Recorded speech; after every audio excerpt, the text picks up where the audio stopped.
Benvenuti su Il Portale di Storia. Continuiamo con la terza ed ultima parte della lunga storia dell'imperatore Diocleziano.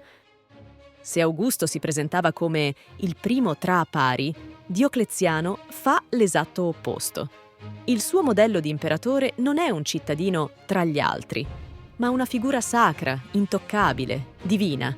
Lui stesso si fa consacrare come Iovius, cioè consacrato a Giove, il re degli dei. Non è più un uomo con potere, è il potere incarnato. Le regole di corte diventano rigide. I sudditi devono prostrarsi davanti a lui. Non si può toccarlo, né rivolgergli parola senza permesso. Chi è autorizzato può sfiorare la sua veste, come si farebbe con una reliquia sacra. Le monete, le statue e persino la coreografia delle sue apparizioni pubbliche contribuiscono a costruire un'immagine di sovrano soprannaturale. Celebre è la statua dei Tetrarchi a Venezia, 4 imperatori fusi in un solo corpo politico, senza volto individuale, simbolo di unità e sacralità. E proprio questo culto imperiale diventa il cuore di una delle pagine più oscure del suo regno, la grande persecuzione dei cristiani, avviata nel 303 d.C. Perché?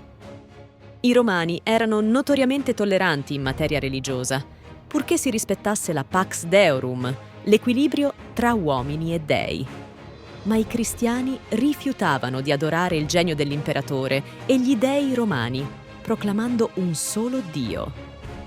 Secondo le fonti, Diocleziano, influenzato dal suo Cesare Galerio, consulta l'oracolo di Apollo.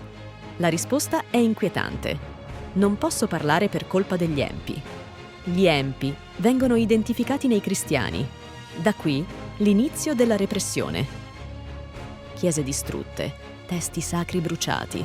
I cristiani vengono esclusi dalle cariche pubbliche, vietate le riunioni e le celebrazioni. Chi si rifiuta di sacrificare agli dei romani viene arrestato, torturato, giustiziato. È la prima persecuzione organizzata, sistematica, imperiale, ma fallisce. I motivi? Applicazione disomogenea.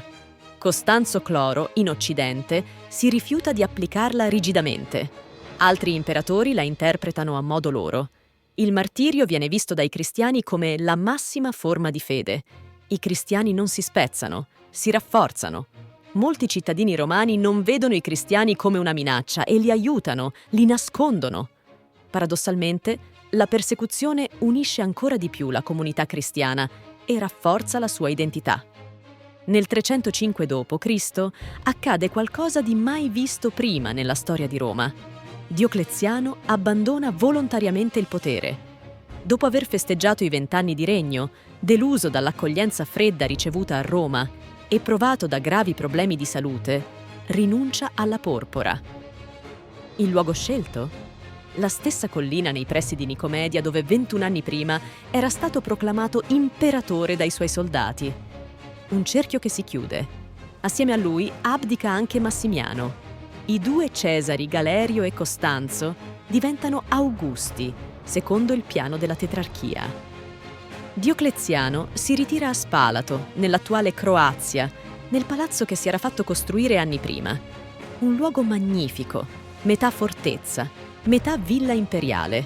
Quando gli verrà chiesto, anni dopo, di tornare al potere, risponderà: «Se vedeste i cavoli che coltivo nel mio orto, non mi fareste nemmeno la domanda». Con la sua abdicazione, Diocleziano chiude una delle fasi più intense, radicali e drammatiche dell'impero romano. Ha salvato l'impero dal collasso. Ha creato un modello di governo durato decenni. Ha riformato l'esercito, l'amministrazione, l'economia. Ma ha anche costruito una macchina rigida, repressiva, chiusa e ha lasciato una frattura aperta con il cristianesimo. Presto, con Costantino, cambierà tutto. E così si conclude il viaggio nell'epopea di Diocleziano. Il soldato divenuto imperatore, il contadino che sfidò gli dei, l'uomo che salvò Roma. E poi la lasciò per coltivare cavoli. Un personaggio complesso, contraddittorio, titanico. Diocleziano è stato un tiranno spietato o il più grande riformatore della storia romana? Scrivetemelo nei commenti qui sotto. E se vi è piaciuta questa serie, lasciate un like e condividetela con chi ama la storia. Iscrivetevi a Il Portale di Storia, perché questa è solo una delle tante storie che vi aspettano. Alla prossima!